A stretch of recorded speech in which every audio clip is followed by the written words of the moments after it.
Hi welcome to ಮುತ್ತು ಮನೆ Kannada blog. ಯಾರೆಲ್ಲ ನನ್ನ ವೀಡಿಯೋಸ್ ನೋಡ್ತಿದ್ರು ಪ್ಲೀಸ್ ಸಬ್ಸ್ಕ್ರೈಬ್ ಮಾಡ್ಕೊಳ್ಳಿ, ಹಾಗೆ ಪಕ್ಕದಲ್ಲಿರೋ ಬೆಲ್ ಬಟನ್ನ ಕ್ಲಿಕ್ ಮಾಡಿ, ಹಾಗೆ ಲೈಕ್ ಮಾಡಿ, ಶೇರ್ ಮಾಡಿ, ಕಮೆಂಟ್ ಮಾಡಿ ಅಂತಲೂ ಕೇಳ್ಕೊತಿದ್ದೀನಿ. ಹೋದ ವಾರದಲ್ಲಿ ಒಂದು ದೇವಸ್ಥಾನಕ್ಕೆ ಹೋಗಿದ್ದೆ, ಅದ್ರ ಕ್ಲಿಪ್ಪಿಂಗ್ಸ್ ಹಾಕ್ತೀನಿ ನೋಡಿ ಆಯಿತಾ. ಈ ದೇವಸ್ಥಾನ ಬಂದು ಶಿವಮೊಗ್ಗದಿಂದ ಸವಳಂಗವರೆಗೂ 22 ಕಿಲೋಮೀಟ್ರ್ ಆಗುತ್ತೆ.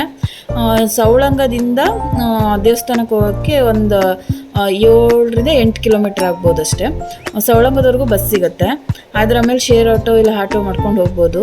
ಇದು ನನ್ನ ಹಸ್ಬೆಂಡ್ ಫ್ರೆಂಡ್ ಮಗಳು ಮದುವೆ ಇತ್ತು, ಅದಕ್ಕೋಸ್ಕರ ಕರೆದಿದ್ರು. ಅದನ್ನು ಹಂಗೆ ಹೋಗಿದ್ವಲ್ಲ, ಹಾಗೆ ಕ್ಲಿಪ್ಪಿಸ್ ತೊಗೊಂಬಂದಿದ್ವಿ.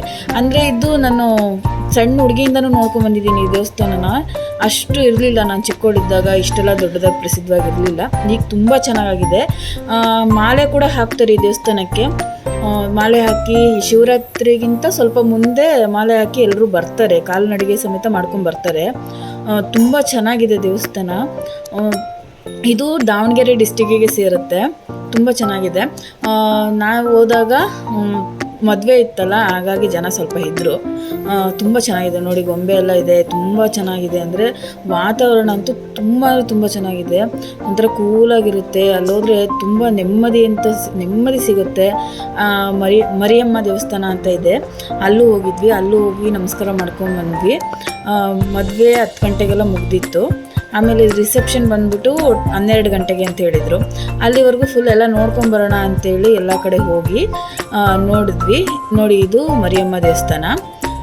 ಇಲ್ಲಿ ನೋಡಿಕೊಂಡು ನೆಕ್ಸ್ಟು ಟಿಫನ್ ಮಾಡಿಕೊಂಡು ಅಲ್ಲಿಂದ ಫುಲ್ ಎಲ್ಲ ನೋಡ್ಕೊಂಬರೋಣ ಅಂತ ಹೊರಟ್ವಿ.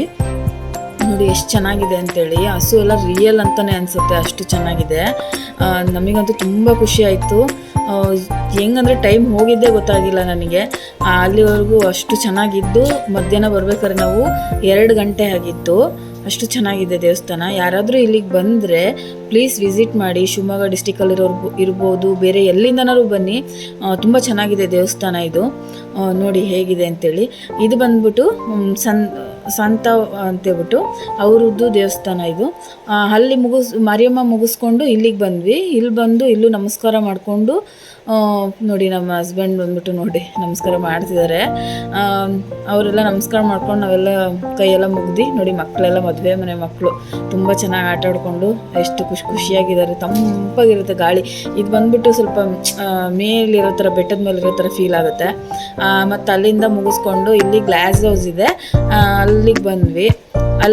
ತುಂಬ ಕೊಳನೂ ಇದೆ, ಅಲ್ಲಿ ಕೆಳಗಡೆ ಕೊಳ ಇದೆ. ಕೊಳದ ಮೇಲೇ ಗ್ಲಾಸ್ ಹೌಸ್ ಮಾಡಿದ್ದಾರೆ, ತುಂಬ ಚೆನ್ನಾಗಿದೆ. ಅದನ್ನು ನೋಡ್ಬೋದು. ಎಷ್ಟು ಚೆನ್ನಾಗಿದೆ ಅಂದರೆ ಅಷ್ಟು ಚೆನ್ನಾಗಿದೆ. ನಮಗೂ ತುಂಬ ಇಷ್ಟ ಆಯಿತು. ಮೊದಲು ನಾವು ನೋಡ್ಬೇಕಾದ್ರೆ ಇದೆಲ್ಲ ಏನೂ ಇರಲಿಲ್ಲ, ಇತ್ತೀಚೆಗೆ ಕಟ್ಟಿರೋದು. ಈಗ ಒಳಗೆ ಆದರೆ ತುಂಬ ಬಿಸಿಲಿತ್ತು, ತುಂಬ ಬಿಸಿಲು. ಆದ್ರೂ ಗಾಳಿ ಮಾತ್ರ ತುಂಬ ಚೆನ್ನಾಗಿ ಬರ್ತಾ ಇರುತ್ತೆ. ನೀವೆಲ್ಲರೂ ಪ್ಲೀಸ್ ವಿಸಿಟ್ ಮಾಡಿ ಅಂತ ಕೇಳ್ಕೊತಾ ಇದ್ದೀನಿ. ನೋಡಿ, ಅಲ್ಲಿ ನೋಡಿ, ಇಲ್ಲಿ ಕ್ರಿಕೆಟ್ ಪ್ಲೇಯರ್ಸ್ ಎಲ್ಲ ಇಟ್ಟಿರ್ತಾರೆ. ಎಷ್ಟು ಚೆನ್ನಾಗಿರುತ್ತೆ ಅಂದರೆ, ಇದು ಪಾರ್ಕ್ ಥರ ಇದೆ. ಕ್ರಿಕೆಟ್ ನೋಡಿ, ಕ್ರಿಕೆಟ್ ಆಡ್ತಾರೆ ಮಕ್ಕಳು ಅಂದರೆ ಚಿಕ್ಕ ಚಿಕ್ಕ ಗೊಂಬೆನ ಮಾಡಿಟ್ಟಿದ್ದಾರೆ. ಕ್ರಿಕೆಟ್ ಆಡೋ ಥರ ಎಲ್ಲ ಗೊಂಬೆ ಇದೆ, ತುಂಬ ಚೆನ್ನಾಗಿದೆ. ನೋಡಿ, ಯಾವಾಗಲೂ ಕ್ಲೀನಾಗಿ ಇಟ್ಟಿರ್ತಾರೆ.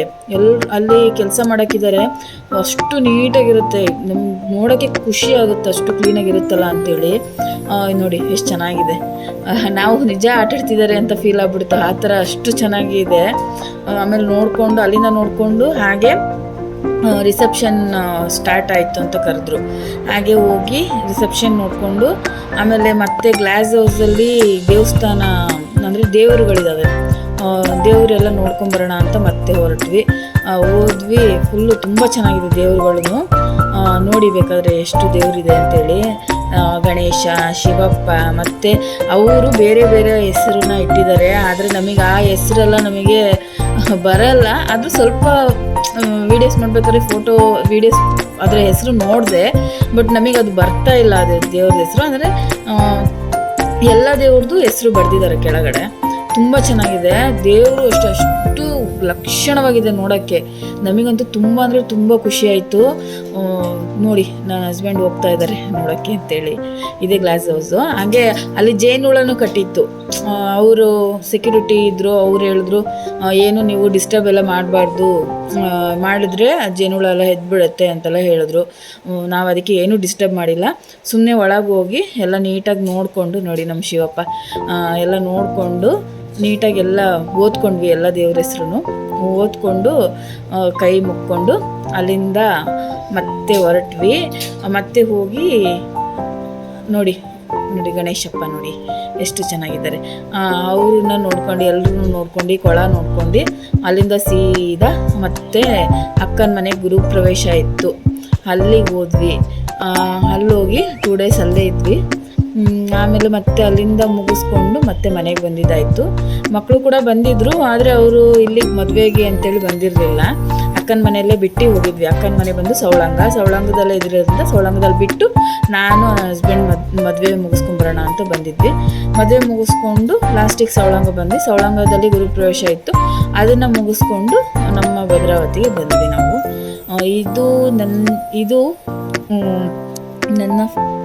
ನಾನೇನಾದ್ರು ತಪ್ಪಾಗಿ ಮಾತಾಡಿದರೆ ಪ್ಲೀಸ್ ಕ್ಷಮಿಸಿ ಅಂತ ಕೇಳ್ಕೊತಾ ಇದ್ದೀನಿ. ಯಾಕಂದರೆ ನನಗೆ ನರ್ವಸ್ ಆಗ್ತಿದೆ, ಅಷ್ಟು ಮಾತಾಡಲಿಕ್ಕೆ ಬರಲ್ಲ. ನಾನೇನಾದ್ರು ತಪ್ಪಾಗಿ ಮಾತಾಡಿದ್ರೆ ಪ್ಲೀಸ್ ಕ್ಷಮಿಸಿ ಅಂತ. ಈ ದೇವ್ರು ಬಂದ್ಬಿಟ್ಟು ಬಿಗ್ ಬಾಸ್ ಹನುಮಂತ ಅವ್ರು ಇದ್ದಾರಲ್ಲ, ಅವರ ದೇವರಾಗಿರುತ್ತೆ. ಅಂದರೆ ನಾಯಕರು ಅಂತಾರಲ್ಲ, ಅವರ ಒಂದು ದೇವಸ್ಥಾನ ತುಂಬ ಪ್ರಸಿದ್ಧವಾಗಿದೆ. ಇಲ್ಲಿಗೆ ಎಲ್ಲೆಲ್ಲಿಂದನೂ ಬರ್ತಾರೆ ದೇವಸ್ಥಾನಕ್ಕೆ. ಮಾಲೆ ಹಬ್ಬದಾಗಂತೂ ಅಷ್ಟು ರಶ್ಶು, ಅಷ್ಟು ಇದಾಗಿರುತ್ತೆ, ತುಂಬ ಚೆನ್ನಾಗಿರುತ್ತೆ ಮಾತ್ರ. ಜಾತ್ರೆ ನೋಡೋಕ್ಕಾಗಲ್ಲ, ಅಷ್ಟು ಖುಷಿ ಆಗುತ್ತೆ. ಮತ್ತು ಇಲ್ಲಿ ಯಾವಾಗಲೂ ಅಂದರೆ ಪ್ರಸಾದ ಮಾತ್ರ ಇರುತ್ತೆ, ಎನಿ ಟೈಮ್ ಪ್ರಸಾದ ಇರುತ್ತೆ. ನಾವು ಊಟ ಮಾಡ್ಕೊಂಡು ಬರ್ಬೋದು, ಹೋದಾಗೆಲ್ಲ ಊಟ ಮಾಡ್ಕೊಂಡು ಬರ್ಬೋದು. ಮತ್ತು ಇಲ್ಲಿ ನಾನು ಹೇಳೋದು ಮರ್ತಿದ್ದೆ, ಅಲ್ಲಿ ಶಾಲಾ ಕಾಲೇಜು ಹಾಸ್ಟೆಲ್ ಕೂಡ ಇದೆ. ಹಾಗೆ ಈಗ ರೈಲ್ವೆ ಸಂಪರ್ಕನೂ ಮಾಡ್ತಾಯಿದ್ದಾರೆ. ಆಮೇಲೆ ಬಸ್ ಸ್ಟ್ಯಾಂಡ್ ಇದೆ, ಆದರೆ ಬಸ್ಸಿಂದು ಫೆಸಿಲಿಟೀಸ್ ಇಲ್ಲ.